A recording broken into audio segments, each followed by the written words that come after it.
আলহামদুলিল্লাহ ওয়াসসালাতু ওয়াসসালামু আলা রাসূলিল্লাহ ওয়া বা'দ। সুপ্রিয় দর্শক শ্রোতা ভাই বোন, আমাদের জীবনে এমন কিছু সময় আসে যখন দেয়ালে পিঠ থেকে যায়, যখন আমাদের নির্দিষ্ট চাওয়া পূরণ করা ছাড়া আর বিকল্প কোনো পথ সামনে খোলা থাকে না। এ ধরনের পরিস্থিতিতে আল্লাহ রাব্বুল আলামিনের কাছে আমাদের মনের একান্ত কামনা বাসনাগুলোকে পূরণ করবার জন্য একটি বিশেষ পথ বাতলেছেন আমাদেরকে প্রিয় নবী সাল্লাল্লাহু আলাইহি ওয়াসাল্লাম, আর সেটি হলো ইসমে আযম। ইসমে আযম মানে হলো মহান নাম।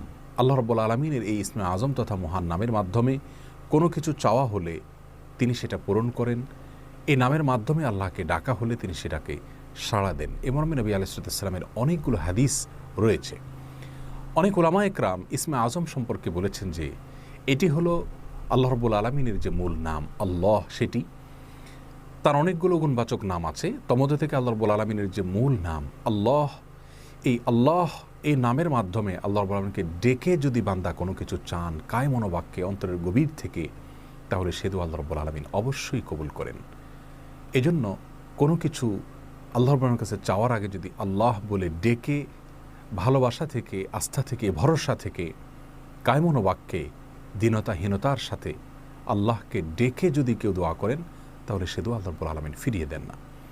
ইসমে আযম সম্পর্কে আরও নির্দিষ্ট করে আমরা নবী আলাইহিস সালামের যে হাদিসটি দেখতে পাই, সেটি তিরমিজিতে বর্ণিত হয়েছে, আরও বিভিন্ন হাদিসের কিতাবে বর্ণিত হয়েছে। সেই হাদিস সম্পর্কে বিশ্ববিখ্যাত হাদিসবিদ হাফিজ ইবনে হাজার আল আসকালানী রাহিমাহুল্লাহ ফাতহুল বারীতে লিখেছেন যে ইসমে আযম সম্পর্কে সবচেয়ে বিশুদ্ধতম হাদিস হলো এটি। আর সেটি হলো এই যে বুরায়দা রাদিয়াল্লাহু আনহু বর্ণনা করেছেন, এক ব্যক্তি নামাজের মধ্যে একবার কিছু বাক্য বলে উঠলেন। নবী সাল্লাল্লাহু আলাইহি সাল্লাম তার কথাগুলো শুনলেন। তিনি বলে উঠলেন, আল্লাহুম্মা ইন্নী আসআলুকা বিআন্নী আশহাদু আন্নাকা আনতাল্লাহ লা ইলাহা ইল্লা আনত আল আহাদুস সামাদ আল্লাযী লাম ইয়ালিদ ওয়া লাম ইউলাদ ওয়া লাম ইয়াকুল লাহু কুফুয়ান আহাদ।